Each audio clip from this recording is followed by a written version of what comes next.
ahora os voy a presentar a la primera mesa de trabajo que tenemos en esta sesión, que es la mesa de gastronomía. La mesa de gastronomía está... Isa, ¿qué tal? Está moderada por Isa Calvache, que es una amiga mía de aquí de Córdoba.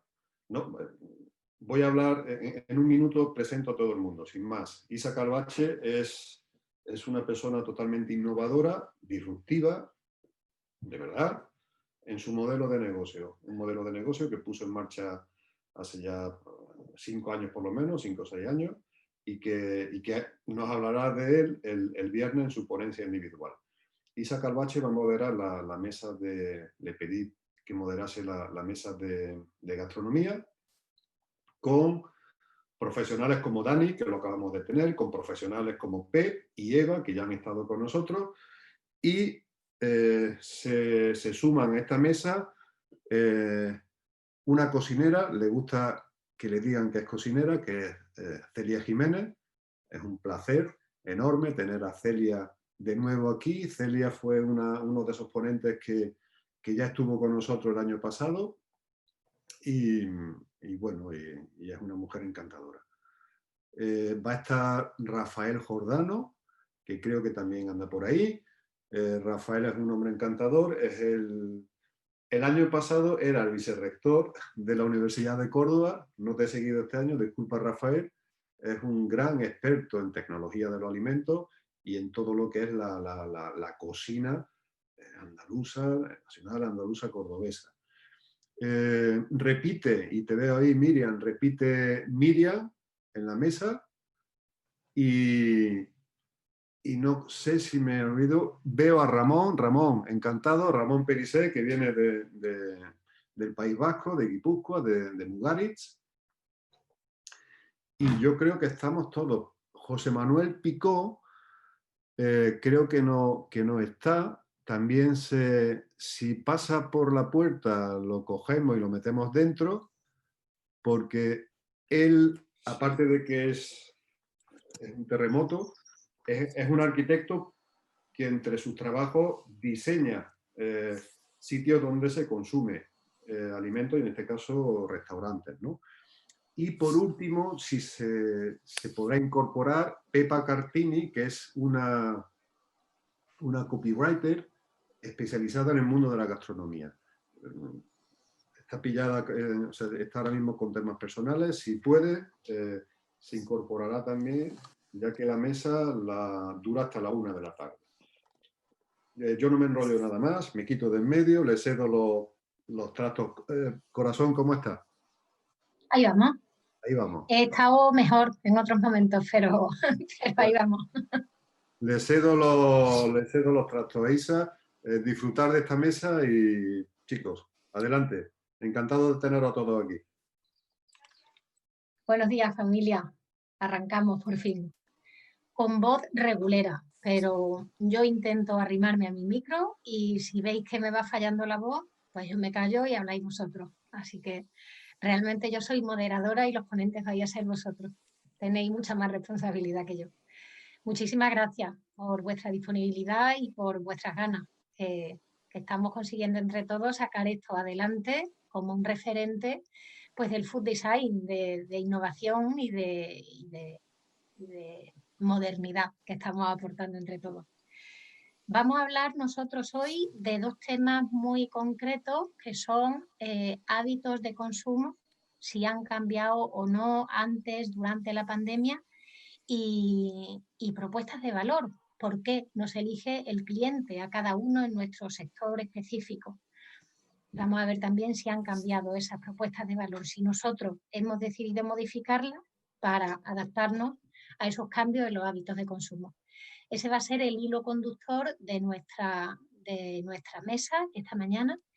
Y simplemente yo voy a ir preguntando a cada uno de vosotros vuestras aportaciones y habrá temas en los que podamos ir saltando uno u otro según el que tenga una aportación que hacer en ese momento.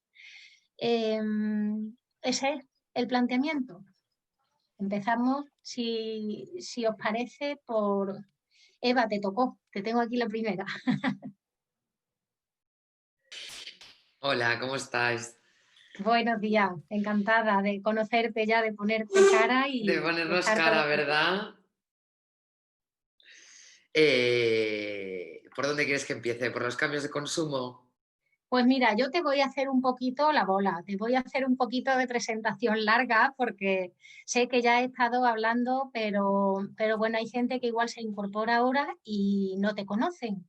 Entonces voy a hablar un poquito, voy a enseñarle a la gente quién es Eva García Hausmann y por qué estás aquí en un evento de Food Design.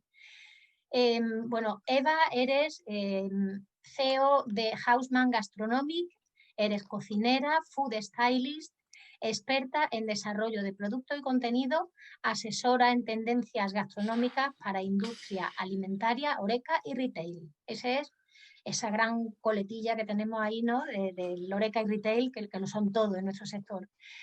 Formación en cocina y pastelería en la Escuela de Hostelería Hoffman de Barcelona.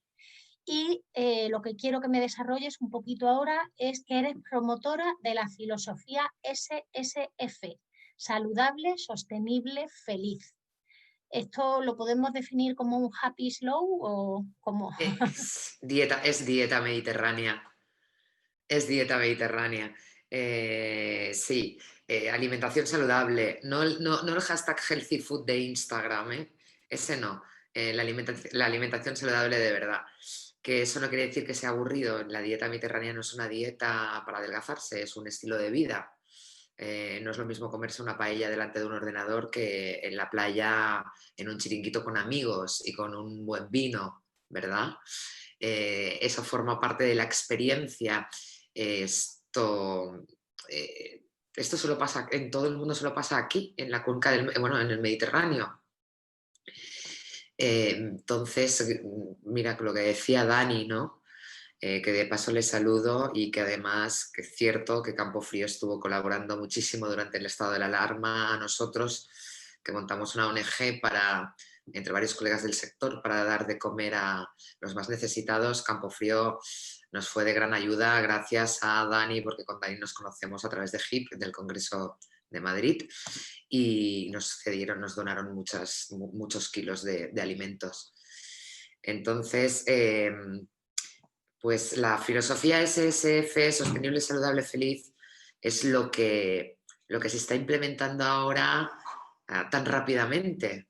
Es un estilo de vida que habíamos como olvidado un poco, porque la globalización está bien, pero hasta el punto que habíamos llegado nos estábamos cargando el planeta directamente.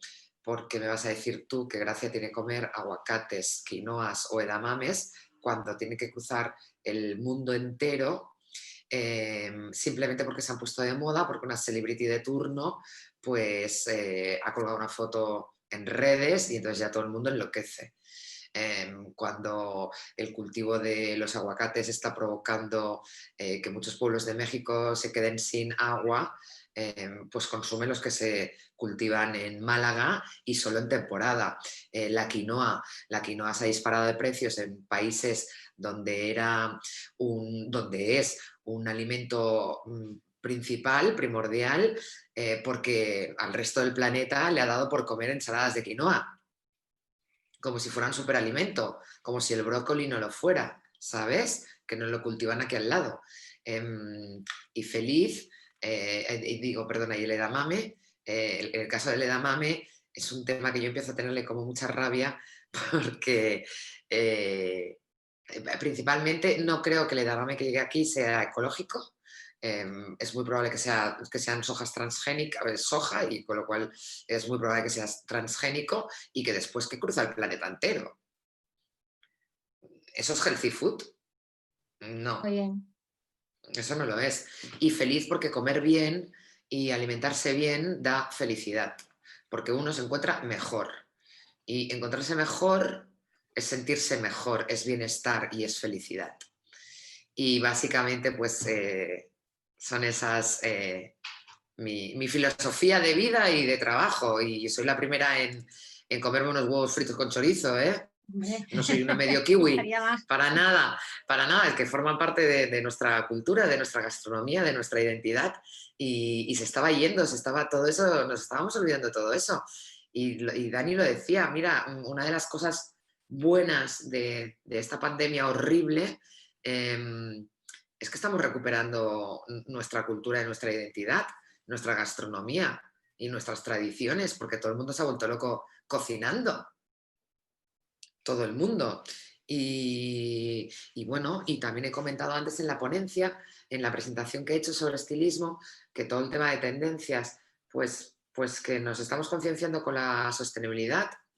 La digitalización es básica, porque si no, no existimos y gracias a la digitalización... Espera, Eva, que nos vamos a avanzar. Vamos a quedarnos, perdona, vamos ya a me estoy quedarnos yendo ahí. por los cerros de Úbeda. Vamos a quedar. Me encanta que mis ponentes estén locos para hablar. Así me vaya a compensar mi falta de ánimo. Por alusiones, porque has mencionado a Dani y además como Dani ya viene con el calentamiento hecho, ¿verdad? De la ponencia previa. Pues bueno, a ver, Dani, que te tengo por aquí. En mi chuletilla, aquí estamos, sí. Voy a volver a presentarte porque como digo hay gente que se incorpora ahora y bueno, igual no te conocen, que lo dudo mucho. Presentación de Dani Hawthorne, creativo y ejecutivo, chef creativo y ejecutivo de Chef on the Blues, qué nombre más bonito, ahora nos lo explica. Desde hace más de 8 años te dedicas a asesorar establecimientos de hostelería, gestionar cocinas y ofertas gastronómicas. Llevas más de 20 años de carrera profesional en establecimientos hosteleros de primera línea, estrellas Michelin, y eso te ha permitido tener una capacidad organizativa y de desarrollo de trabajo que entienden todos los que han trabajado contigo, que es muy, muy satisfactoria. Has desarrollado proyectos gastronómicos que abarcan desde el diseño e implantación de cafeterías saludables y food trucks, pasando por restaurantes, obradores, centrales y catering. Y por último, que lo ha mencionado Eva también, estás como chef ejecutivo de Campofrío Food Group. Bueno, amplísimo todo esto. A mí me gustaría que nos contaras, por novedoso, que no lo tenemos muy claro, ¿verdad? Lo de cafetería saludable. Bueno, buenos días a todas. Bueno, buenos días, Isa. Bueno, como estábamos comentando antes, al final tenemos que estar al día, siempre sin perder nuestras raíces, nuestras tradiciones, como decía Eva. Pero es verdad que tenemos que estar con los tiempos que corren. Y bueno, todos desayunamos, todos vamos a la oficina y hacemos un break y paramos a tomar un café, pero bueno, si tenemos un café de comercio justo, pues mejor. Si en lugar de ponerlo, si lo quieres para llevar, si en lugar de ponértelo en un vaso de plástico, pues te lo ponen en uno de pulpa de azúcar, pues mejor que mejor. Quiero decir que todo ese tipo de pequeños tips al final van sumando y nos vamos concienciando, ¿no? Afortunadamente. Y todas las generaciones que vienen detrás de nosotros, más aún, porque ellos están todo el día con las redes sociales y están, yo creo que casi constantemente bombardeados con un mogollón de información que va dirigida a este concepto. Pero no solamente eso, si nosotros, que somos los que estamos, digamos, por delante de ellos, estamos ya concienciados, pues al final, digamos que cerramos el círculo, ¿sí? Bueno, que con relación a un poco mi experiencia, pues, a ver, yo empecé hace más de 20 años, empecé con Paco Roncero y desde entonces, la verdad que sin parar, los últimos 8 años, como bien decías, pues decidí saltar la barrera y hacerlo un poco más arriesgado y hacerlo por mi cuenta. Y bueno, la verdad que de momento muy bien. Tengo clientes a nivel nacional, tengo clientes pequeños, medianos, pequeñitos. Bueno, y ahora con Campofrío, pues digamos que es como el más grande de todos, ¿sí? Y lo que comentaba un poco en la ponencia, yo sí que tengo claro que al tener una experiencia gastronómica con pequeños, medianos, grandes, con estrellas Michelin, con cafeterías de barrio, pues bueno, digamos que el espectro de visión gastronómico es muy amplio y eso pues, me permite tener un poco de una visión de juego muy abierta y que dependiendo del segmento en el que se mueva el establecimiento, pues te puedo asesorar de una manera u otra. Básicamente es eso. Fenomenal, pues esa amplia visión nos va a servir para aportar diferentes perspectivas, ¿verdad? En esta mesa. Muchísimas gracias. A vosotros. Bueno, hablar de saludable y de biodiversidad, como hemos estado hablando, me llevan a mi tercer nombre, a Miriam. ¿Qué tal, Miriam? Miriam Cozar, buenos días. Buenos días, Isa. Alegrar verte buena cara hoy. Y Muy bueno, contenta de estar aquí. Aquí hay una de filtros que no te puedes imaginar, ¿eh? Bueno, pues para quien nunca haya oído hablar de Miriam, que como con todos mis compañeros no creo que eso sea posible, os digo que Miriam es chef, es CEO de Biodiversa, cocinera de la salud, como a mí me gustaba decirle a nuestra Miriam, cocinera de la biodiversidad. Persigues unificar tu labor como cocinera y como asesora, ¿verdad? En la lucha por recuperar la biodiversidad y los sabores y por un cuidado integral de la salud a través de la alimentación. Tiene además tu cocina profesional sobre ruedas, Más que Candela, ese food truck maravilloso que, bueno, pues que va ofreciendo biodiversidad por allí, por donde va. Y es verdad que en tu trabajo has sido capaz de movilizar, de movilizar ciencia, historia, antropología y nuevas tecnologías. Es una mezcla bastante inusual. Eres gran defensora del Pacto de Milán, eres miembro de la mesa del Pacto de Milán por la ciudad de Córdoba, desde luego una de las abanderadas de esta lucha. Bienvenida, Miriam, y cuéntanos un poquito más de tu Biodiversa y de tu food truck Más que Candela. Bueno, yo creo que la naturaleza, la biodiversidad y la agricultura ha formado parte de nuestro trayecto de vida desde el inicio, ¿no? Con el nacimiento de Biodiversa conseguimos hacer un proyecto de vida. El otro 50% de Biodiversa es Isabel, que es Isabel Vélez, es antropóloga, y esto nos permitió el diseño de proyectos basados en la economía circular y en la recuperación de biodiversidad. Y estos proyectos pueden estar desde una tienda a granel local a un restaurante, a una pequeña cervecería, a una cadena de hoteles. Hemos trabajado con todo tipo de perfiles en todo tipo de proyectos. Formamos parte de grupos de consumo y durante la pandemia, pues igual que nosotros también tenemos la zona de eventos, que tú has hablado de nuestras cocinas sobre ruedas, hemos llegado a la conclusión de que el camino que llevábamos es el más acertado, que la base de conexión y de estar conectados con el sector primario, que los agricultores los conozcamos por nombre y apellido, y todo lo que ha sucedido durante esta pandemia, que es un virus que nos viene por zoonosis, precisamente por la destrucción de ecosistemas. La biodiversidad es la mejor vacuna, ¿vale?, para que esto no acabe pasando. Lo que sí hemos visto que es muy fuerte esta economía circular, que hemos podido llegar a muchos sectores de Córdoba a través de la propia mesa del Pacto de Milán, a través de Ecocórdoba, a través de todo lo que ha sido los pequeños agricultores, que se han preocupado de que a nadie le falte en casa productos frescos que tienen una enorme carga de salud y una enorme carga de economía local, ¿no? Y también que las cestas de las personas que lo han estado pasando súper mal ahora con la pandemia, pues se han podido llenar también gracias a Alimentando Córdoba, pues de estos productos ecológicos.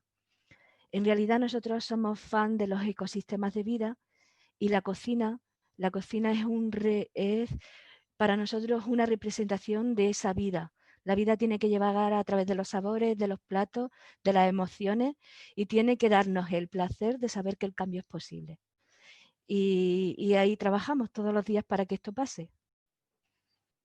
Me encanta. Yo aquí apuntándome ya titulares, soy fan de los ecosistemas de la vida. ¡Qué maravilla! Muchísimas gracias. Pues nos vamos de cocinera a cocinera, de grande a grande. Celia, buenos días. Hola, Hola, Celia. ¿qué Celia tal? Jiménez Caballero, otra gran cocinera que integramos hoy en nuestra mesa, cordobesa, y a ti te pasó un poco como a mí, ¿verdad? Que te fuiste de Córdoba para traer luego esa experiencia adquirida fuera, aquí en nuestra tierra. Eh, yo pegué un salto un poquito más grande, llegué hasta Japón, pero es verdad que tú te formaste fuera de Córdoba en temas de hostelería y, y bueno, y luego estuviste en Málaga en concreto, en la Escuela Consorcio de Hostelería La Cónsula, y luego ya volviste a Córdoba en 2002 para integrar la cocina del restaurante, perdón, esto fue en el Lago, estuviste en la cocina del restaurante El Lago de Marbella, que fue precisamente donde conseguiste la estrella Michelin. Recordemos, Celia Jiménez fue la primera mujer andaluza en conseguir una estrella Michelin. Nos seguimos congratulando todos. En 2008 decides regresar a Córdoba, ahí sí, entras a formar parte del grupo de empresas de restauración de Bodegas Campos como responsable del departamento I+D y como directora técnica de cocina de la Escuela de Hostelería. Y bueno, pues ya desde 2015 decides pues ponerte por tu cuenta, ¿verdad? Creas ya el complejo actual de Celia Jiménez Restaurante, que tiene el restaurante Celia Jiménez, efectivamente, Arena Bar y por último Avío, es el más reciente de 2018. Tremendo, Celia. Muchísimas gracias porque además todos los restaurantes que hemos mencionado están aquí en Córdoba, así que estamos ahora todos como felices, ¿no? De tenerte por fin por aquí, además con 3 facetas distintas. Cuéntanos un poco cómo fue el paso de cocinera, que había sido tu experiencia hasta entonces, a integrar el departamento de I+D. Quiero decir, para mucha gente puede ser un poco confuso, ¿no? El decir, bueno, si has estado en tus fogones, de repente, esta parte técnica, ¿cómo se aborda? Bueno, en primer lugar saludaros a todos y deciros que estoy encantada de estar aquí en esta mesa. Bueno, realmente cuando yo regreso de Marbella, que me vengo para formar parte del grupo Bodegas Campos, que además yo ya había estado vinculada a ellos anteriormente, más que un I+D, en aquel momento, bueno, pues nosotros lo llamábamos un I+G, que era como más departamento de gastronomía. En aquel momento, pues bueno, Bodegas Campos, una empresa con distintos departamentos, pues una taberna muy tradicional, un restaurante, una división de eventos, bueno, pues con catering, con distintos salones de celebraciones privados. Y además un proyecto muy importante que al final bueno, no se terminó de llevar a cabo, que era hacer una franquicia. Bueno, pues en todo esto realmente necesitaban a una persona un poco pues, capaz de coordinar y de generar y crear oferta gastronómica dentro de un mismo grupo y evidentemente pues, bajo el amparo de una filosofía de trabajo, pero para que cada espacio tuviera su oferta gastronómica definida y además con esa seña de identidad, porque evidentemente pues, no era lo mismo la taberna, o sea, no era lo mismo la oferta gastronómica de la taberna que la oferta gastronómica pues, de catering o de eventos. Entonces, bueno, la verdad es que para mí fue una etapa en la que además aprendí mucho porque este I+D estaba ubicado dentro de un centro de producción. Evidentemente, bueno, pues no se trabaja igual en una cocina pequeña donde al final pues todo es mucho más inmediato. Pues tú diseñas un plato, tú lo produces y tú estás en el servicio, ¿no? Al final estás en todos esos momentos, mientras que al final pues diseñar una oferta gastronómica que se va a producir en un centro de producción y que luego las cocinas satélites tienen que ser capaces de ensamblar distintos elementos y que lleguen al consumidor final, que es el cliente, pues la verdad que era todo un poco más como más complicado, ¿no? Quizás lo que más me llevo yo de esa parte, lo que más aprendí, pues al final es que tienes que trabajar de una manera mucho más rigurosa, ¿no? Pues con fichas de producción, de aprovisionamiento, donde todos los procesos tienen que estar muy bien definidos para que al final la persona que tiene que realizarlo lo tenga muy claro. Y entonces, bueno, pues fue la verdad que fueron los años que estuve trabajando en Bodegas Campos, tanto en el I+D como luego en la Escuela de Hostelería, que evidentemente era formación. Pues la verdad que te ayudan muchísimo, sobre todo eso, a aprender cómo planificar y cómo decirte, cómo tener mucho más controlada toda la producción, que la verdad es que en un restaurante pues al final los equipos son mucho más pequeños y quizás a día de hoy sí lo tenemos mucho más instaurado, pero por ejemplo cuando yo empecé a trabajar en el Lago, por ejemplo nosotros fichas de producción nunca teníamos, incluso ni recetas, ¿no? Era un poco pues apuntar en una libreta cada uno los ingredientes y las elaboraciones. Entonces esto es como mucho más metódico. Yo creo además que esa experiencia es que, fíjate, la has aplicado luego porque tienes 3 negocios y son 3 perfiles totalmente diferentes. Decía antes, no es lo mismo una taberna que una estrella Michelin. Pues ahora tú tienes casi que tu restaurante familiar, tu restaurante más perfil Michelin y tu restaurante más perfil taberna. O sea que has sabido aplicar todo ese conocimiento a tu negocio propio. Enhorabuena, Celia.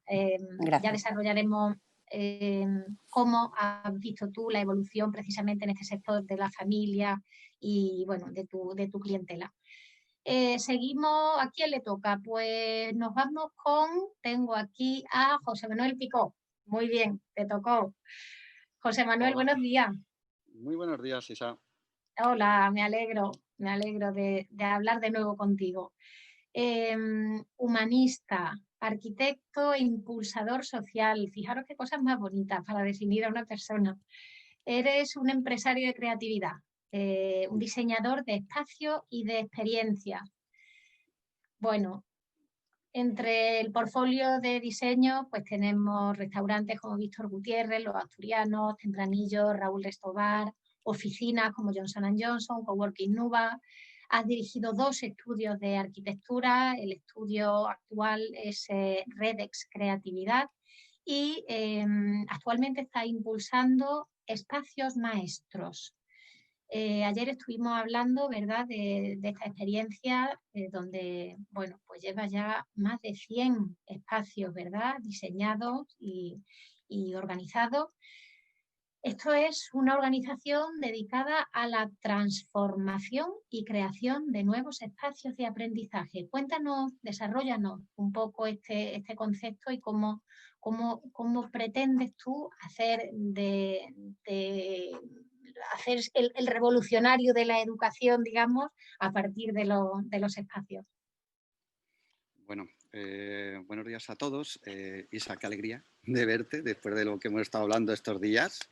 Y menos mal que no he tenido que ayudarte en ser ponente de esta mesa, en coordinar la mesa, ¿no? Porque bueno, todo llegará, ¿eh? Andabas pachuchita, pero me alegro muchísimo de verte así. Esta pandemia no va a poder con todos nosotros. Ahí estamos. Y gracias a todos los demás ponentes que me hacéis hueco en esta extraordinaria mesa con grandes profesionales. Bueno, lo mío, si Miriam antes decía que la cocina es una representación de la vida, lo mío es diseñar colegios que son representación de nuestras ciudades, ¿no? O sea, realmente yo como has comentado antes, durante mucho tiempo me he dedicado a transformar diferentes tipologías de espacios para ayudar a transformar la sociedad. Lamentablemente, con la crisis del 2007 y 2008, tocó cerrar la empresa que tenía en aquel momento, ¿no? Porque no fuimos capaces de aguantarla y tras unos, yo os diría meses, pero la verdad es que fueron algo más de meses, algunos años, me tocó reinventarme y en esa reinvención di con un grupo de personas que se dedicaban a la educación. Y vi que en la educación no había ningún estudio que se dedicara a transformar los espacios de una manera experta, ¿no? Yo soy arquitecto y humanista, como decía Isa, y decidí centrar mi actividad en algo que me pareció algo extraordinario, ¿no? Que es la educación, e intentar hacer que esos entornos donde están estudiando todos nuestros niños dejen de ser esas naves de producción de conocimiento, heredados de una tendencia y una tradición del 1800, cuando aparecen las primeras escuelas, y se adapten a esta sociedad del siglo XXI en la que estamos. Previamente, como decía Isa, pues me había dedicado a diseñar, pues he diseñado tiendas, he diseñado viviendas, he diseñado restaurantes, y al final un colegio viene a tener un poquito casi de todas estas cosas, ¿no? Y bueno, pues empezamos con esto. ¿Cuál es la conexión entre el espacio, la educación y la gastronomía y la nutrición? Pues la verdad es que si decimos, y como repito, como decía Miriam, que la ciudad es la representación de la vida y nuestros colegios deben ser la representación de nuestras ciudades, porque al final un colegio no es ni más ni menos que un gran laboratorio de ciudadanía donde los niños aprenden a ser mayores, aprenden a vivir en sociedad, aprenden a comportarse, pues ahora mismo una de las cosas que más impacto están causando en la transformación de estos centros educativos son los comedores escolares, que ya en los últimos casos y en los últimos proyectos que hemos hecho ya ni siquiera les llamamos comedores, sino que estamos diseñando restaurantes dentro de los centros educativos. Claro, restaurantes que tienen, como el caso, el último que hemos diseñado para el Colegio Torrequebrada de Benalmádena, que ayer tuvimos una entrevista con el gran José Luis Delgado, aquí en este encuentro, donde los niños, y ya alineando un poco antes que hablaba de felicidad Eva, los niños son felices comiendo. O sea, no sé si conocéis algún comedor escolar donde los niños sean felices comiendo. Yo hasta ahora no me he encontrado prácticamente ninguno. Al final son grandes comederos, grandes naves ruidosas donde se da de comer a los niños, ¿no? Y estamos hablando de educarles. Y no se puede educar a los niños así. Entonces, desde hace ya 3 años estamos cambiando todos los comedores, convirtiéndonos en estos restaurantes en lugares de aprendizaje del niño, ¿no? Lugares flexibles que cambian, que lo mismo son laboratorios, bibliotecas, que a la hora de comer se convierten en un comedor. Y lugares donde ellos, durante todos los días, al menos entre 30 minutos o 1 hora, dependiendo de los casos, dedican un tiempo a aprender alrededor de la mesa, alrededor con sus compañeros. Si os acercáis algún día por Benalmádena y podéis disfrutar de este proyecto que hemos realizado, veréis que los niños, cuando entráis a ese restaurante, son absolutamente felices. De hecho, es el primer caso que nos hemos encontrado con padres que nos preguntaban si podían ellos quedarse a comer en el comedor escolar, ¿no? Que tampoco nos había ocurrido nunca. Y eso es lo que hago, tan sencillo como eso, simplemente llevar a la educación esta gran cultura gastronómica que tiene nuestro país y este gran espacio que son esos comedores, que los estamos cambiando y estamos convirtiendo en grandes espacios para la creatividad y el aprendizaje. Fenomenal. Me quedo con los niños son felices comiendo. Maravilla. Si empezamos a generar esa felicidad desde niños, ¿verdad? Vamos por buen camino. Absolutamente. Totalmente. Es nuestra cultura, ¿no? Antes que hablaba Eva de la dieta mediterránea. O sea, vivimos en un país, una cultura gastronómica maravillosa, y qué mejor que empiecen desde pequeñitos a poder disfrutarla y a entenderla, ¿no? Si conseguimos que nuestros niños entiendan todo esto, conseguiremos que este país sea un lugar mejor para vivir, ¿no? A ello vamos. Muchísimas gracias, José. Bueno, pues de educación posiblemente en esta mesa no sabe nadie más que Rafael Jordano. Muy buenos días. ¿Qué tal, Rafael?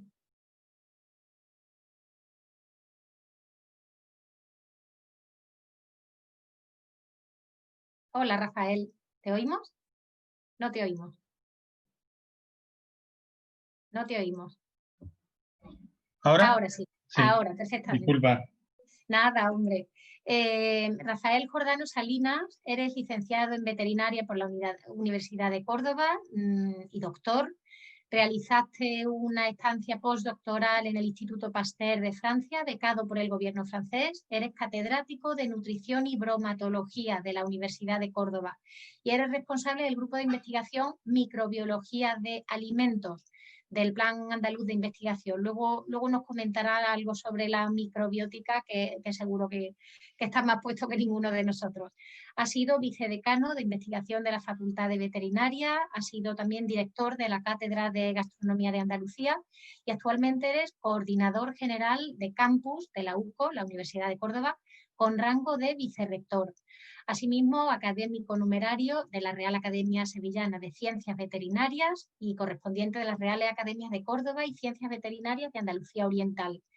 Y me interesa también el hecho de que, bueno, por supuesto ha sido autor de múltiples publicaciones, un centenar de ponencias, congresos, tanto en el ámbito de la ciencia y la tecnología de los alimentos. Y quería preguntarte, porque has pertenecido al comité científico de la revista Journal of Food Protection, que se edita en Estados Unidos, y ha actuado como experto de la FAO en seguridad alimentaria. Cuéntanos un poquito esta experiencia, porque sinceramente reconozco que estoy pez en el tema de seguridad alimentaria. ¿Qué nos puedes decir? Bueno, Isa, lo primero, nada, agradecerte el excelente trabajo que estáis haciendo y naturalmente ya felicitar a todos mis compañeros que han intervenido. Bueno, la verdad es que el tema de la seguridad alimentaria es un tema, digamos, candente. Curiosamente, no quiero extenderme mucho, pero bueno, esa es una definición que se acuñó en una cumbre mundial de la alimentación promovida por la FAO. Y realmente sí es cierto que, bueno, tiene una connotación diferente dependiendo del punto del planeta en el que lo veamos. Es decir, para nosotros la seguridad alimentaria es garantía de inocuidad en el mundo occidental. Somos ciudadanos de la Unión Europea con unos plenos derechos y para nosotros la seguridad alimentaria es un bien, digamos, que cuidamos muchísimo. Pero claro, si la seguridad alimentaria se contempla desde el punto de vista del África subsahariana, pues entonces el planteamiento es completamente diferente, porque ahí la prioridad, para ello una crisis alimentaria no es un problema de inocuidad, una crisis alimentaria es un problema de escasez de alimentos, que además suele ser, digamos, crónico, ¿no? Por lo tanto, la prioridad para ello es el abastecimiento de alimentos. Bueno, hecha esa consideración, efectivamente el tema de la seguridad alimentaria es un tema en el que bueno, hoy día lo damos por supuesto. Quiero aprovechar para decir que la situación que estamos viviendo de esta terrible pandemia es una crisis sanitaria, no es una crisis alimentaria.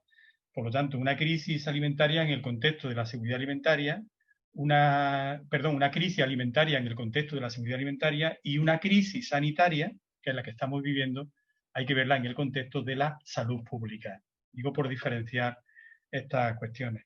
Y respecto de lo que me preguntaba, ya yendo en concreto, pues efectivamente, bueno, yo tuve la oportunidad de todo esto al final en la vida, es muchas veces casual, de conocer a una experta de la FAO, de nacionalidad mexicana, con una persona con una calidad humana extraordinaria.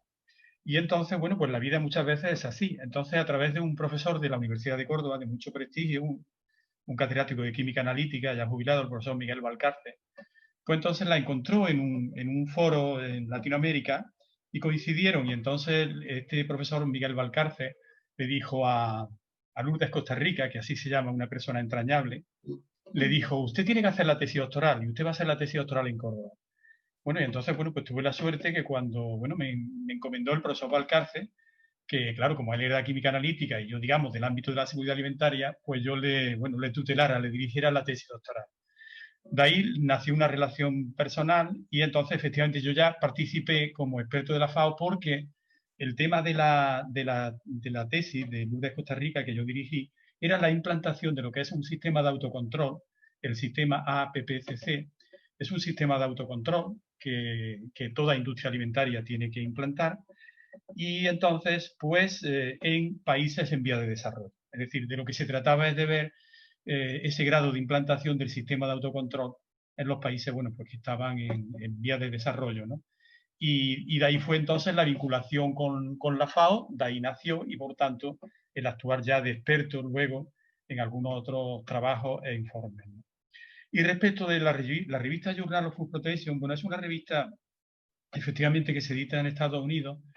Es una revista que ahora ya no está en el óptimo momento que estuvo, aunque sigue siendo una revista de impacto. Mira, Isa, y para el resto de ellos ya lo saben, para los investigadores, es decir, es muy importante publicar en revistas de impacto. Es decir, revistas de impacto son aquellas que están recogidas en lo que se llama el Science Citation Index. Es decir, con una serie de indicadores, pues efectivamente se clasifican de acuerdo con el impacto que tienen. Y eso, dicho de una forma muy sencilla, es el número de citas. Es decir, las veces que ese trabajo en esa revista ha sido citada por otros investigadores. Entonces, bueno, pues hay una serie de ámbitos científicos y el ámbito nuestro, que es el de Ciencia y Tecnología de los Alimentos, esta es una de las revistas que llegó a estar, para que os hagáis una idea, en esos ámbitos suele haber un centenar de revistas y entonces están divididas entre lo que se llama cuartiles. Sería Q1, las 25 primeras, Q2 del 25 al 50, Q3 del 50 al 75 y Q4 del 75 al centenar. Claro, el estar entre las 100 ya sería un logro, pero es muy complicado. Revistas españolas, desgraciadamente, solamente hay una que esté entre esas 100, ¿no? Pero claro, luego ya estar en el primer cuartil, es decir, estar entre las 25 primeras, eso ya es el no va más. Bueno, pues esta revista Journal of Food Protection se mantuvo durante muchos años en ese primer cuartil. Y por lo tanto, ha sido durante mucho tiempo, ya digo que sigue estando, pero ahora ya no está en el primer cuartil, sí está en el ámbito. Y bueno, pues la realidad es que tuve la oportunidad de pertenecer durante casi 10 años al comité editorial de esa revista. Claro, eso te da una panorámica muy interesante, digamos, a nivel mundial, porque si un investigador manda un paper, un artículo para publicar en esa revista, pues lógicamente el comité editorial la manda, va por pares, en un sistema de revisión por pares, la manda a dos miembros de ese comité editorial. Lógicamente, cuando tú recibes ese paper, tú no sabes quién lo ha escrito, una evaluación completamente, digamos, anónima, y entonces se remiten 2 informes al editor de cada uno de esos trabajos que se remiten, y ya el editor, dependiendo, lógicamente, de la opinión de los revisores, de los censores, pues entonces ya decide o no si se publica ese trabajo. Pero como decía, claro, al recibir trabajos prácticamente de toda la comunidad internacional, pues para revisar, pues la verdad que eso te da una perspectiva muy interesante de la investigación. No me quiero extender mucho más, Isa, pero sí quiero decir que para que vean... No, Isa, y a todos los compañeros. Es decir, que a veces se cuestiona, es decir, no recibimos las universidades ni el Consejo Superior de Investigaciones Científicas todo el dinero que se debería para investigar. El porcentaje que destina respecto del PIB que destina España a la investigación, yo diría que es ridículo, no tiene que ver con los países del entorno. Sin embargo, ISA, por producción científica, es decir, en términos económicos, España ocupa el 16ª potencia del mundo, en términos económicos, es decir, el número 16. Sin embargo, en producción científica de calidad, estamos entre los 10 primeros, estamos entre el 8º y el 10º puesto. Es decir, no hay una correlación entre el potencial económico de nuestro país y lo que se dedica a la ciencia en comparación con el esfuerzo que dedica la comunidad científica. Perdona que me he extendido mucho. Muchísimas gracias, Rafael. Yo creo que nos ha quedado bastante claro, porque es verdad que el mundo científico no es nuestro día a día y muchas veces vivimos ajenos a todos estos derroteros. Fíjate, me ha encantado el dato este, que estamos en el top 10 de la producción científica a nivel mundial. Sí. Pero posiblemente no estemos recibiendo dinero como los top 10, ni muchísimo menos. Me gusta además que haya lanzado esta protesta, porque yo creo que es un foro aquí perfecto para hacer reivindicaciones, así que os animo a todos los ponentes a que seáis cañeros y a que denunciéis lo que cada uno en su sector estime. Muchas gracias, Rafael. Seguimos ahora con a ver, Ramón Perisé. Muy buena, esto es como una lotería, yo voy viendo mis papelitos, ¿verdad? Hola, Ramón, encantadísima. Ramón viene de Guipúzcoa, lideras proyectos de creatividad e investigación en el restaurante Mugarit. Está en el departamento de I+D y bueno, pues avanzas en propuestas que van desde el binomio gastronomía-salud hasta las últimas tecnologías aplicadas a experiencias multisensoriales. Es que tú ya tienes aquí solo para una mesa. Bueno, trabajo con fermentos también, al que estás dedicado desde el 2011. Hablaremos luego del tema de los fermentos cuando veamos las tendencias, ¿verdad?, de los hábitos de consumo. Al finalizar tus prácticas en Mugarit, formaste parte ya del equipo de cocina en 2011 y ya comenzaste a trabajar en este departamento. Y bueno, sabemos que Mugarit es un restaurante que tiene 23 años, que tiene 2 estrellas Michelin Y bueno, hay que decir que de 13 de esos 23 años ha estado en el top 10 de la lista de los 50 mejores restaurantes. Fenomenal. Aquí tengo yo una frase que me encanta, que para Mugaritz las personas vienen porque anhelan alimentar la mente más allá del estómago. Vosotros estáis buscando estimular la reflexión entre vuestros comensales. No queréis al comensal pasivo, ¿verdad? Queréis hacer gente más creativa. Bueno, cuéntanos un poquito esta especie de laboratorio de experimentación e investigación en que transformáis vosotros la cocina. Muchas gracias Isa y bueno, hola a todo el mundo. Muchas gracias por la invitación de participar en este foro y bueno, me alegra verte con tanta energía, con tanta fuerza. Y bueno, sí, decir pues, bueno, pues que Mugaritz, una de las particularidades que tiene es este departamento de I+D, en el que bueno, se han invertido pues, muchísimos recursos durante los años. Empezó, digamos, como una cocina separada de lo que es la cocina al restaurante por el año 2007-2008. Esto para nosotros fue un gran paso adelante, ya que bueno, el timing, ¿no?, que se maneja en el I+D y en la cocina es absolutamente diferente. Nosotros somos un departamento creativos. Finalmente, para desarrollar la creatividad, pues fundamentalmente hacen falta pues, tres cosas: el espacio, el tiempo y el equipo, y aquí un poquito pues lo tenemos todo, ¿no? Sí que es bien cierto que, bueno, a mí primero me gustaría decir que nosotros, o a mí me gusta definir el trabajo que hacemos en el I+D de Mugaritz como enredar, ¿no? Nosotros nos dedicamos fundamentalmente a enredar, a cacharrear. Tenemos contacto con multitud de disciplinas diferentes, no un contacto profundo ni mucho menos, sino que simplemente estamos atentos a lo que nos cuentan, a las interacciones que podemos tener y bueno, a todo aquello que podamos aprender. Esto ha acabado derivando pues, en esta propuesta que hacemos en el restaurante de cada uno de nuestros comensales, ¿no?, que nosotros les llamamos cómplices, ¿no? El comensal cómplice que viene aquí pues, pues de alguna manera en busca de algo diferente, ¿no? Les llamamos cómplices porque la complicidad tiene cierto componente pues, de amistad y sobre todo de comprensión mutua, ¿no? Y sí que es bien cierto que normalmente en los restaurantes, ¿no?, los comensales tienden a ser un sujeto pasivo. Por decirlo de alguna manera, nosotros aquí lo que necesitamos son comensales activos, ¿no?, que sean muy activos para que puedan disfrutar de todo lo que está sucediendo. Siempre intentamos pues, conducir a los comensales a lugares insospechados, incluso a sitios donde de cierta incomodidad, ¿no?, pero sin pasarse. Tampoco quiero que esto se malinterprete. Y esto es un poquito pues, lo que nosotros hacemos aquí en Mugaritz. Intentamos tocar un poco todas las teclas.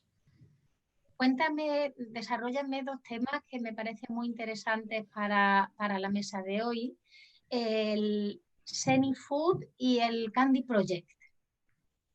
Sí. El Zenny Food fue, pues, es un proyecto de hace años, ¿sí?, que pues, era un consorcio, ¿sí?, que se hizo donde se desarrollaba sobre todo comida para la población senior, ¿de acuerdo? Muy de alguna manera enfocado o con un reflejo de los alimentos que se empezaron a hacer en Japón, ¿de acuerdo? Enriquecidos, ¿sí? Y también un trabajo de texturas, ¿de acuerdo? Entonces, bueno, pues esto era un consorcio de empresas donde había varias empresas con una financiación pública y el objetivo pues, era desarrollar todos estos alimentos y llegar al punto de la aplicación. Es un proyecto pues, bueno, en el que estuvimos trabajando varios años y nuestro cometido aquí en el departamento de I+D era integrar estos elementos funcionales dentro de los alimentos, dentro de las matrices alimentarias y asegurarnos de que tuvieran pues, un perfil hedónico positivo, ¿no? El tema de la alimentación de la población senior es algo que es muy importante. Hemos también tenido después otras experiencias trabajando con residencias, ¿no? de gente mayor, donde de alguna manera hemos intentado ver tanto el contexto donde viven, y la comida que ellos están comiendo, ¿no? Las texturas, sobre todo, la correcta hidratación, etcétera, ¿no? Trabajando pues, los alimentos como matrices. Seguramente José Manuel, en cuanto al arquitecto, el contexto donde tú pasas la vida o donde tienes la experiencia gastronómica influye definitivamente en tu manera, ¿no? En cómo vives. Hay estudios, ¿no? que dicen pues, que en las habitaciones de hospital que tienen una ventana que da al jardín la persona se cura antes, simplemente porque ve el jardín y ve la luz del día. Pues en las residencias de ancianos ocurre algo pues, muy parecido, ¿no? Esto en cuanto al proyecto Senifood, ¿no? que pues, bueno, pues es un proyecto de hace años que ya concluyó, del cual nosotros sacamos muchísimas conclusiones al final y muchas ideas que durante los años hemos ido aplicando a otros proyectos vinculados también a tanto a la alimentación saludable como a otras cosas. Y el Candy Project pues es un proyecto que empezamos con un sociólogo de la Universidad del País Vasco, que es Iñaki Martínez de Albéniz. ¿2 frases lo definimos? 2 frases. Uf. Qué complicado. En Candy Project lo que intentábamos, o sea, la hipótesis que nosotros sosteníamos era que las chucherías, de alguna manera, eran la, digamos, la miniaturización, ¿sí?, de la gastronomía y que eran un vector, de alguna manera, para educar a los niños no solo en cómo comer y en qué comer, sino en la socialización que tenían con respecto a muchas cosas. Fenomenal. Aquí entramos de nuevo en el tema de educación, entramos en conexión también con lo que hablaba José Manuel Picó, de lo importante que eran esos espacios, ¿verdad?, para comer y para socializar, para aprender de la vida, como decía José. Y bueno, pues muchísimas gracias, Ramón. Avanzamos y terminamos en este primer orden de ponencias con Pep Pujol, realmente nuestro crack del food design. Aquí este es el gran y verdadero señor del food design en esta mesa de hoy. Buenos días, bienvenido, Pep. Muy buenos días. Bueno, de hecho, yo fui a parar al food design por culpa también de mi padre, porque yo quería ser arquitecto, mi padre y mi madre se separaron y de hecho cocinaba fatal. Y, y empecé a estudiar cocina. Y luego, pues cuando empecé a estudiar cocina tenía ganas de aprender y de hacer otras cosas y empecé a estudiar interiorismo.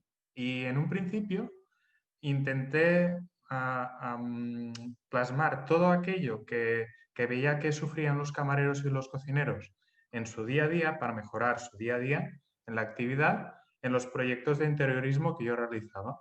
Y luego, pues, de hecho, fue casualidad de la vida que entré a formar parte del equipo docente del IED de Food Event Design, donde descubrí el mundo del food design, del design for food y del food design, ¿no? Y bueno, yo de hecho simplemente me dedico a asesorar restaurantes desde hace ya más de 10 años, donde aplico pues desde mis conocimientos a nivel de interiorismo, de diseño y de cocina, diríamos. Pero mi finalidad en realidad es también diseñar eventos que comuniquen a partir de la materia comestible, que es la especialidad del Food Event Design, siempre basándome, y ahora sobre todo, en el slow food, que con Miriam he tenido el placer de hablar y espero seguir hablando, que compartimos muchas cosas, y realmente es eso, es volver a los orígenes a partir de la materia comestible, pero rediseñándola para que vivan esa experiencia única, yo que sé, por ejemplo, una boda, pues que se puedan comer la historia de amor los asistentes de una forma sutil, pues no es lo mismo, ¿no? Personalizar esos eventos que ahora lamentablemente pues no podemos hacer, pero para mí hacer feliz a la gente y acompañar a la gente es mi finalidad, básicamente, a partir de la Alegría. comida. Qué grupo de gente felices tenemos por aquí. Pues mira, Pep, si te parece, vamos a abordar contigo. Hemos estado ya destacando un poco el tema de propuestas de valor un poco en el negocio de cada uno en detalle, pero bueno, tú ya has dado ahí esa pincelada que hemos ido hablando en cada uno de los ponentes de la sostenibilidad, ¿no? Y bueno, quiero que me desarrolle un poquito esos hábitos de consumo. Si ves que había ya algún cambio en los hábitos de consumo previo a la pandemia y si ves que de alguna forma se ha forzado o se ha agilizado la implementación de esos cambios. En tu caso me estás hablando del slow food, me estás hablando de la sostenibilidad y bueno, pues entiendo kilómetro cero, ¿no? Sería un poco tu filosofía. ¿Cómo entiendes este cambio en los hábitos de consumo? Yo entiendo a nivel de particulares. Tengo un primo que es productor de agricultura ecológica y durante la pandemia él vio que se empezó a consumir mucho más el producto de las cestas ecológicas, demandaron mucho más. Sí que es cierto que en el momento del estado de alarma que se declaró que ya no estábamos en estado de alarma, algunos de esas personas que compraban dejaron de comprar para ir a comprar a los supermercados, pero para mí lo más importante es que todas esas personas que compraron le dieron un valor al producto que estaba haciendo esa persona, ¿no? Y organolépticamente yo creo que notarán y notaron la diferencia. Aparte de eso, a nivel de restaurantes que asesoro, pues sí que es cierto que intento lo máximo posible comprar directamente al productor, haciendo o generando esa economía circular, porque no nos vamos a engañar. Grandes compañías compran fuera a precios reventados, cuando aquí estamos perdiendo una biodiversidad que había habido y que en realidad era una identidad de tu pueblo, de tu zona, de una identidad de riqueza, ¿no? O sea, estamos perdiendo una riqueza cultural, gastronómica y organoléptica muy importante, ¿no? Y mi tarea dentro de Slow Food ahora es, dentro de un grupo de trabajo, a recuperar todas esas variedades antiguas para que no queden en el olvido y cuando estoy en un restaurante soy muy movido, aunque soy muy tranquilo, ¿no? Aporto tranquilidad, pero estoy fuera en sala y les estoy vendiendo y les estoy contando ese plato. Pues mira, este plato está hecho con este tomate que está recogido tal y que tiene estas propiedades, ¿no? Para que el día de mañana hay gente que ha llegado a pedirme el número de contacto de nuestro proveedor para ir a comprar esos tomates. O sea, tenemos que romper esa barrera. Muchos productores son buenos productores, pero no se comunican bien o no se venden bien. Y de hecho, pues es eso, ¿no? Es romper un poquito ese miedo a ir a comprar directamente al productor y yo creo que vamos a ganar todos, ¿no? A nivel de salud y de economía. Fenomenal. Ramón, ¿qué nos dices tú de cómo has visto desde Mugaritz la evolución de los hábitos de consumo?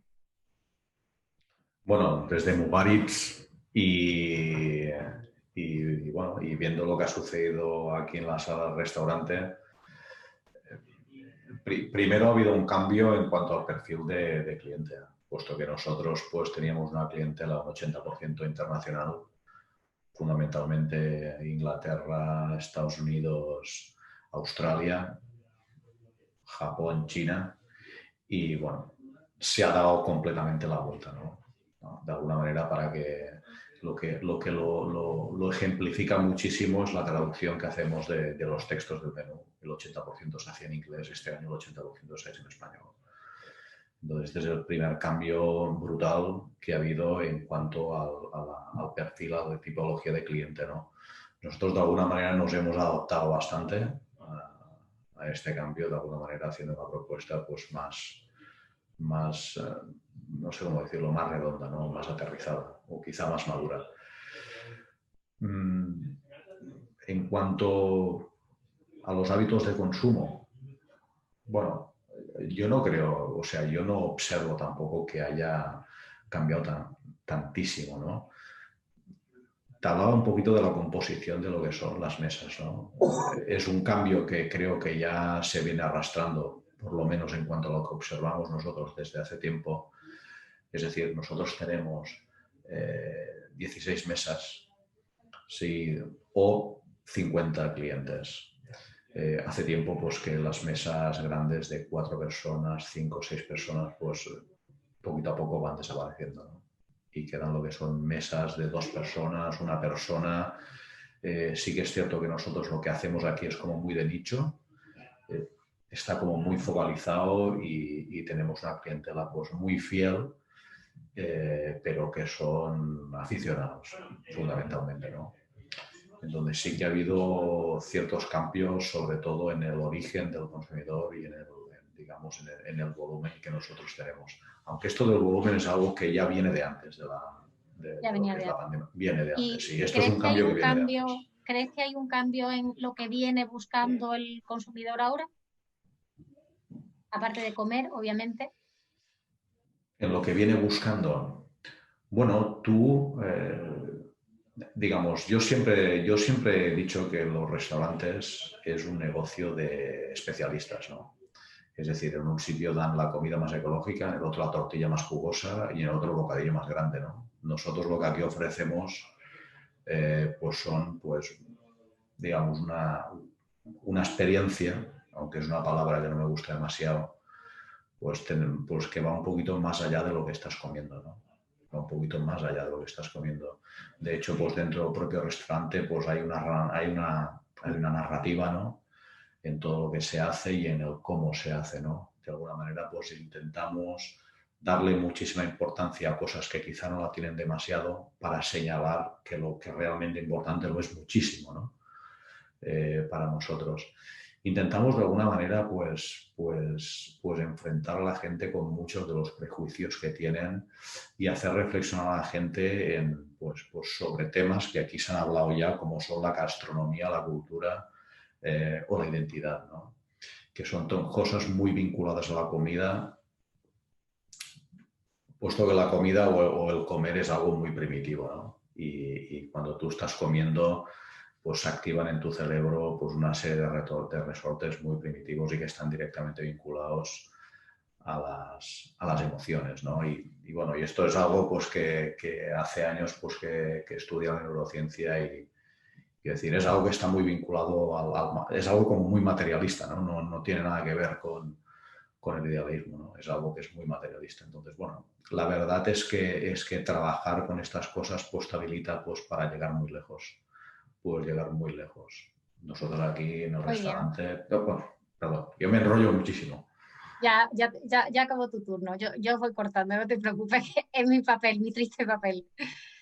Rafael, ¿qué cambio has visto tú en los hábitos de consumo? ¿Y si ha sido especialmente acelerado durante la pandemia o ves que hay una continuidad lógica?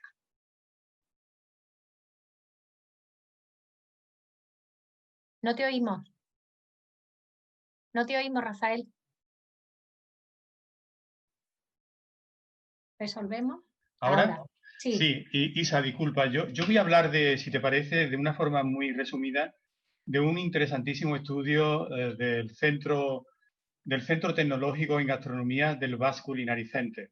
Se trata de un estudio que se ha publicado, por cierto, en una revista del ámbito de la gastronomía y la nutrición, en una revista de impacto, en base a los datos que se han obtenido en 600 encuestas, es decir, un número importante de encuestas. Y entonces esos datos evidencian que el confinamiento sufrido, el estrés, consecuencia del mismo, y la incertidumbre generada por la pandemia del COVID-19 han cambiado en muchas personas su relación con la comida, pasando sobre todo a tener una relación más estrecha con la elaboración de la misma. En cuanto a tipos de alimentos, esos datos reflejan que no se han producido grandes variaciones en época de prepandemia y pandemia, y así dice que el 50% de los encuestados han respondido que el consumo global de los distintos tipos de alimentos ha sido similar. Sin embargo, no obstante, hay dos datos significativos. Uno de ellos es que el 31% ha consumido menos pescado y un 50% ha consumido más dulces. Dulces, bueno, en general productos de repostería.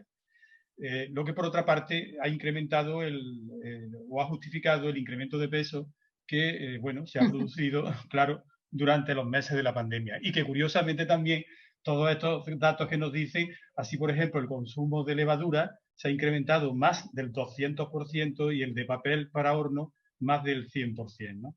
Entonces, esa es una cuestión importante. Pero por otra parte, sí hay que decir también que el 27%, es decir, a lo que son, digamos, los grupos clásicos que hablaríamos, ¿no? Lo que es de consumidores, que sería el emocional, el grupo restrictivo, que se restringe por el tema del físico, y el social, que somos la mayoría, este estudio considera que hay tres nuevos grupos de consumidores. Uno de ellos que se identifica fundamentalmente en función a hábitos alimentarios, es decir, por no interesarse mucho por los hábitos saludables, ¿no? Y luego un segundo y un tercer tipo en el que efectivamente sí se han interesado más. Sí es verdad que a diferente nivel. Y como conclusión final, porque ya digo, no me quiero extender, un dato muy importante, y es que el 27% consumieron más y peor. Y por lo tanto, en ese peor o en esa categorización entra efectivamente el consumo de alimentos menos saludables, ¿no? Ya digo, esto sería, digamos, como para no extenderme más. Muy bien, Por lo muchísimas tanto, en gracias. definitiva, que sí, que obviamente la conclusión es que el confinamiento ha influido en los hábitos alimentarios. Bueno, ahora veremos realmente si eso ha sido solamente fruto del confío o eso ha sido para quedarse. Porque es verdad que nos hemos convertido todos en reposteros, en cocineros y en más gorditos. Han sido tres consecuencias directas. José Manuel, ¿qué nos cuentas en cuanto a estos cambios en los hábitos de consumo? No te oímos. Ok, ahora sí, ¿verdad? Sí. Ok. Como decía, pues dentro de este sector que os estaba comentando antes, que son los colegios, lo que sí que hemos notado es desde que empezamos con la pandemia un proceso de aceleración de la preocupación de los padres por el bienestar de los chavales, basado en tres cosas fundamentales, ¿vale? Y tiene que ver evidentemente con la pandemia. El deporte, o sea, una vida saludable al respecto del deporte. O sea, claro, de venir de estar metidos en sus casas, los chavales requerían espacio para moverse. Al final, el deporte lo que te permite es la oxigenación de un cerebro que tiene que aprender, ¿vale? Y aprende a base de moverse y hacer que esto que tenemos aquí, estos 1.350 gramos de neuronas que tenemos en nuestro cerebro, se activen, ¿vale? La segunda cosa que se han preocupado muchísimo ahora mismo es la dieta de los niños, la dieta de sus hijos en los colegios, ¿no? Entonces, es constante las preguntas y la interacción ahora mismo de los padres con la parte de la nutrición dentro del colegio, ¿no? Y la tercera son el tema de las emociones. Antes hablaba mi compañero del tema de la neurociencia, ¿no? Estaba comentando Ramón, ¿no? Pues al final el cuidado de ese cerebro, el cuidado de ese niño en tanto cuanto a su salud y a su nutrición ha sido básico, ¿no? Y tanto es así que, como comentaba Ramón antes, que el tema de los hospitales, ¿no? Decías los hospitales y tal. Hay un estudio americano fantástico de unas pruebas que se han hecho en un hospital de Nueva York, donde han remodelado el 50% del hospital, ¿no? Uno tiene dos edificios, pues uno de los edificios lo remodelaron y el otro no, ¿no? En el edificio remodelado, adaptado a las nuevas circunstancias, cuidado con colores más trabajados en base a la neurociencia y al comportamiento de las personas, los pacientes salen por regla general un 18% de tiempo antes que en el hospital inicial, ¿no? En el antiguo. Entonces, la generación de estos espacios adecuados al buen funcionamiento de la interacción de las personas, ¿no? Unido a esos cambios nutricionales que sí que están pidiendo. Es curioso, ¿no? Porque en los últimos colegios con los que están han solicitado ya en varios de ellos, antes comentaba Rafael, la bajada del consumo del pescado, ¿no? En los colegios están pidiendo el incremento de consumo de pescado para los niños. También es posible que tengan menos ahora mismo para darles en sus casas, no sé, por el tema de la crisis también que se está produciendo, ¿no? Entonces, sí que la preocupación de los padres se ha incrementado muchísimo por esta pandemia. Pero vamos, la pandemia pasará y esto se quedará, porque yo creo que la pandemia lo único que ha hecho es acelerar procesos que se tenían que producir y que estábamos en nuestra zona de confort y que no le damos mayor importancia. Y gracias a esto que estamos viviendo ahora, lamentablemente gracias a esto, sí que hay un mayor interés, nosotros lo estamos viviendo muchísimo, en tanto cuanto a los espacios, en tanto cuanto a la nutrición, a la parte gastronómica, en tanto cuanto al deporte. Muchos padres antes no se preocupaban para nada. Ahora de que esos niños han estado enclaustrados en sus casas, ahora están exigiendo que hagan más deporte y están exigiendo algo importantísimo. Mayoritariamente están exigiendo que haya un espacio físico para encontrarse. Esto de la formación, no digo que la formación online no funcione, por supuesto que sí que funciona en muchas cosas, pero sobre todo en la adquisición de conocimientos, en los conocimientos básicos, no en la capacitación en tanto en cuanto a habilidades sociales, en tanto cuanto a habilidades emocionales de los niños y estos entornos. Y un restaurante, por supuesto, que debe ser un entorno donde puedas disfrutar de esa parte emocional de la experiencia, que no le gusta hablar a Ramón, pero bueno, que al final son experiencias los que vivimos, ¿no? Bueno, pues sí, me parece un puntazo el pensar que esta pandemia esté efectivamente acelerando un proceso que estamos todos de acuerdo en que ya se estaba produciendo en hábitos de consumo y que, bueno, que haya traído consecuencias tan positivas como un interés real o más directo, más estrecho de los padres por la educación física, la educación social también, ¿verdad?, de su hijo en torno a estos espacios que tú estás gestionando. Fantástico. Celia, cuéntanos, nos hablaba Ramón antes de ese cambio en la clientela internacional a más nacional. En tu caso, realmente tu clientela era más cordobesa, ¿no? Mira, te divido un poco. Nosotros, evidentemente, o sea, los espacios son distintos y, por tanto, nuestra clientela también es completamente diferente.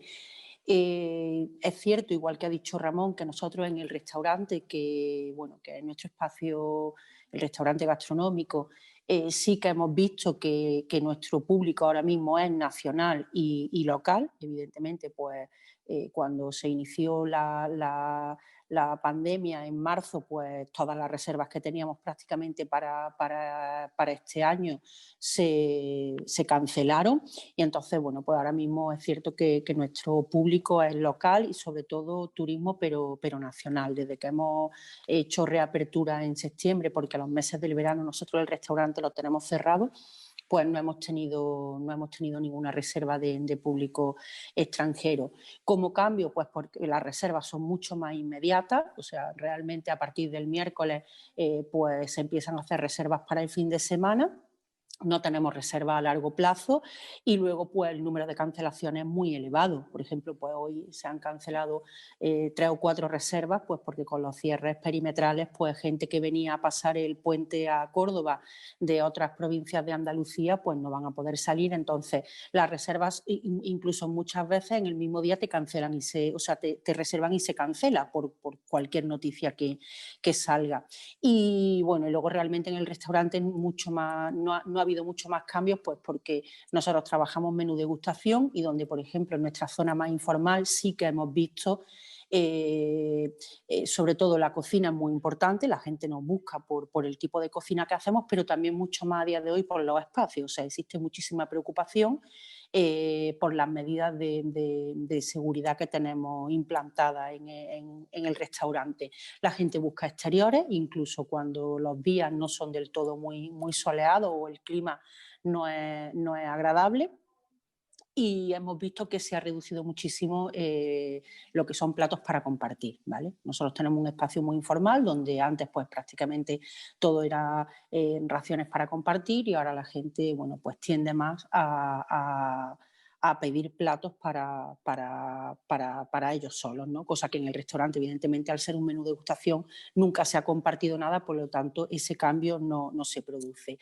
Y nosotros, nuestro espacio Arena Bar, que está en la misma ubicación que el restaurante, pero que es un concepto mucho más informal, también hemos visto cómo se ha reducido muchísimo, pues, o sea, la clientela infantil, que nosotros es un espacio como muy familiar porque tiene una terraza muy, muy grande donde hay espacios para que los niños jueguen, y hemos visto cómo las familias pues acuden mucho más sin niños, porque entiendo que existe una preocupación pues por a lo mejor no acudir a determinados espacios con niños, y también nuestra clientela de edad más avanzada. Entonces ahora mismo tenemos una clientela pues que está en torno a entre los 30 a lo mejor y los 50 años, pero con muchos menos niños y muchas menos personas mayores. Ya te digo, sobre todo las preguntas cuando te hacen reservas, espacio, distancias de seguridad, si puede ser en el exterior, sobre todo en la preocupación de nuestros clientes a día de hoy. Fenomenal, pues lógica también la preocupación, y además que ahí somos todos un poco parte también, ¿no?, de ese cambio. Miriam, ¿estás tú en esa línea también? ¿Tú habías visto una evolución? Porque es verdad que tu línea de negocio es muy diferente a la de Celia. ¿Cómo has visto tú esta evolución en los hábitos de consumo? Bueno, pues yo te voy a contar 2 experiencias y a base de estas 2 experiencias pues se puede sacar conclusiones.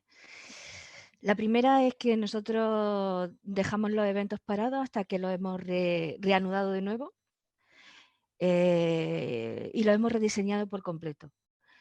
Evidentemente vienen ya con el origen que era nuestro sueño, el del restaurante en medio de la naturaleza.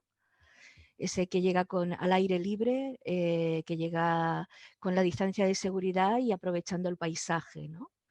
Que sea esa barrera natural que hay. Pues la verdad es que hemos tenido la experiencia de que hemos diseñado todos los asientos y mesas son individuales y se reparten alrededor del propio paisaje y de la cocina. También hemos visto que hemos podido hacer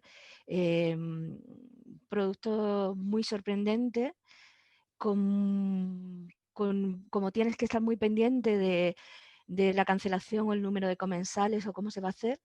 Hemos tenido una colaboración muy estrecha, casi más que nunca, con las personas que son a veces intermediarios. Por el caso, por ejemplo, del pan, hemos tenido la suerte de que Hermanos Fernández nos ha acogido de uno de los proyectos en los que participamos, que teníamos a 800 metros de donde se comió, sembrada trigos antiguos que se estaban recuperando, que se molieron en un molino de piedra y que ellos hicieron pues unos panes impresionantes, ¿no?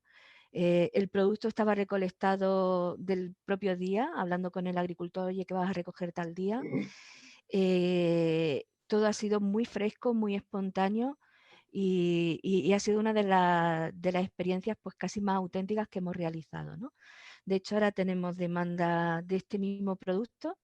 Va a estar al aire libre en patios de museos hasta que termine el año, que nosotros pensábamos que no lo iban a cancelar con tanto perímetro y tanto confinamiento, y no, hoy nos han llamado para reforzar los que teníamos pendientes.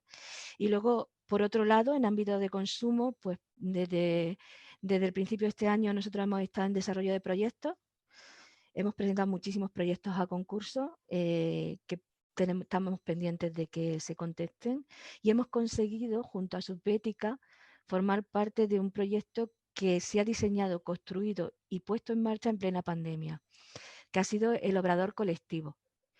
Esto ha venido a suplir que ha habido un aumento de determinados productos durante el confinamiento de la huerta fresco, ¿vale? Pero seguían los agricultores sin saber qué podría pasar y cómo pivotar los excedentes de cosecha. Ahí hemos entrado en el tema de que conseguimos en pleno mayo a hacer las primeras pruebas dentro del obrador, que se montó en los primeros meses del año.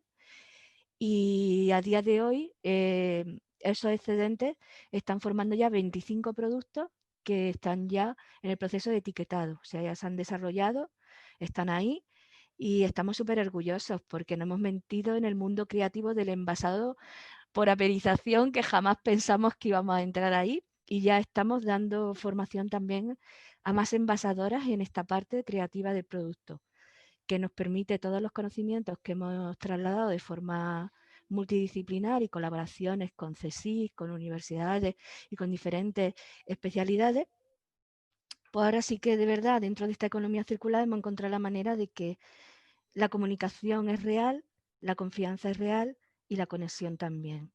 Con lo cual toda esa parte de los proyectos que estaban por desarrollar se están complementando, y otra envasadora cordobesa con la que estamos trabajando se está transformando totalmente, y nosotros en los próximos meses sacaremos varios productos propios al mercado, ¿vale? De diseño de productos propios.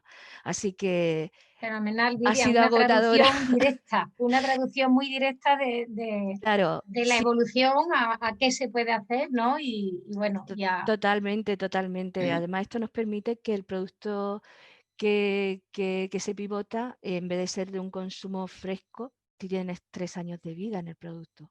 Le añades 3 años, ¿no? Para esa reflexión, aunque yo creo que se van a acabar nada más salir. Por que las así sea, críticas. que así sea. Muchísimas gracias. Dani, cuéntanos, ¿cómo has visto tú esta evolución? Pues la verdad que totalmente de acuerdo con lo que acaba de comentar Miriam, y incluso con lo que comentaba también antes tanto Rafael como Ramón, de esa vuelta un poco a la naturalidad, ¿no? de los productos elaborados incluso en fábrica. Yo, por ejemplo, en el periodo que llevo con Campo Frío, tenemos una gama de alimentación para sociosanitario, ¿sí? Nuestro cliente potencial son hospitales, residencias y demás. Entonces, bueno, de hecho, hace menos de un mes estuve en la fábrica que tenemos en Portugal, donde elaboramos este tipo de alimentos.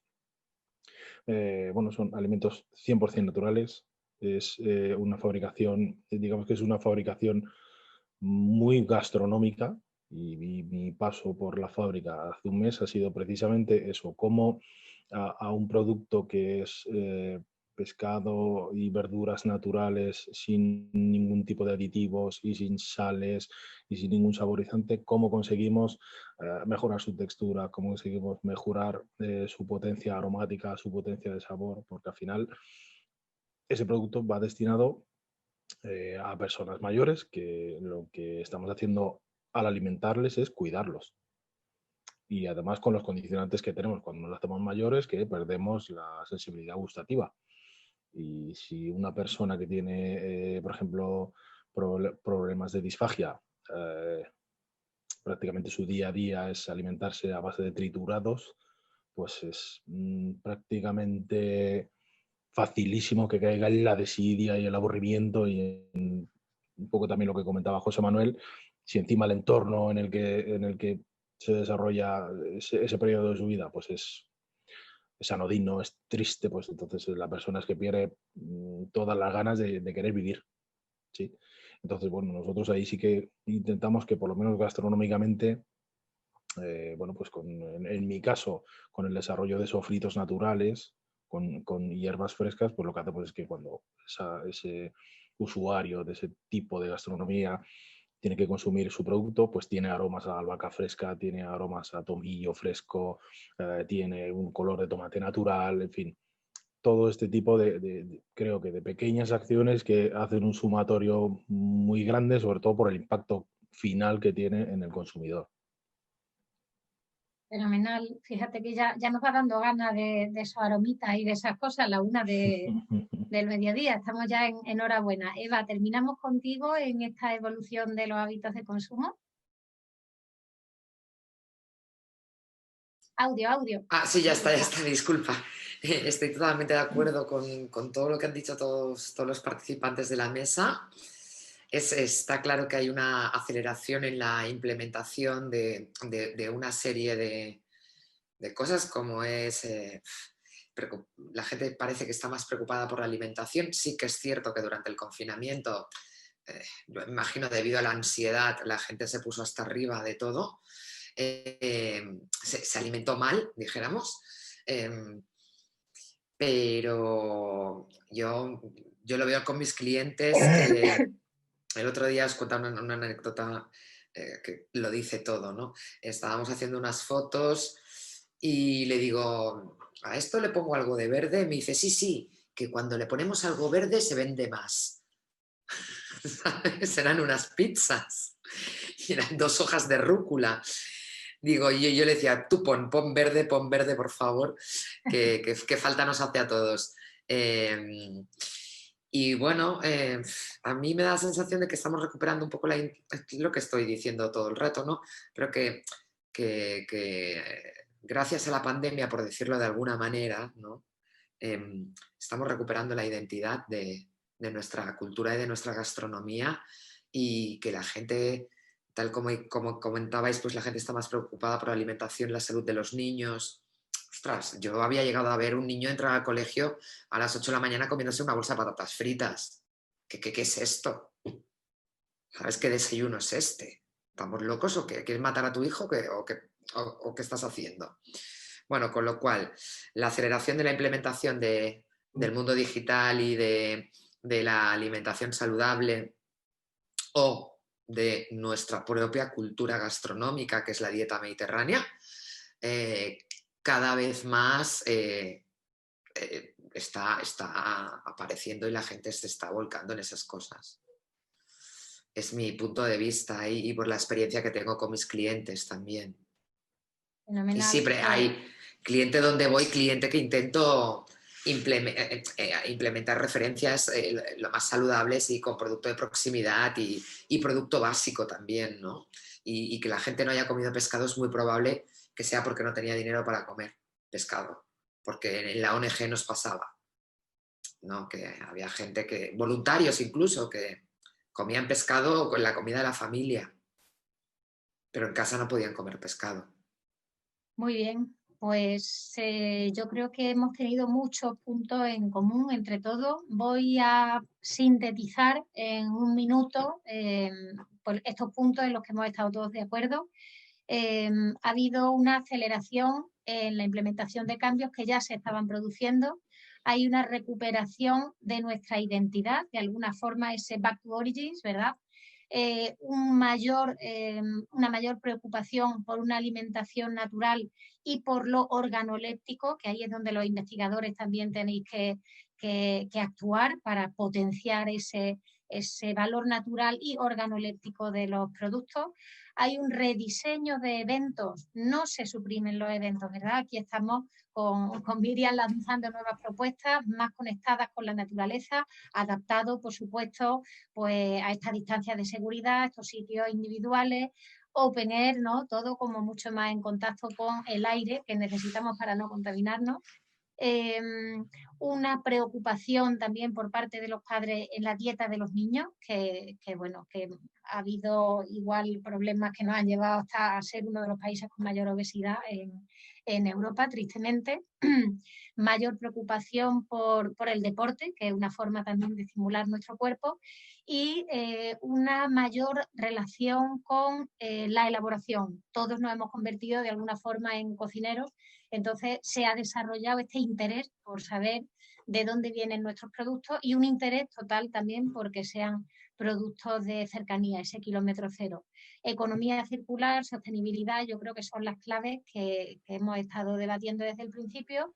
Es la 1 en punto, chicos, hemos sido puntuales, no sé si tenéis algo más que añadir.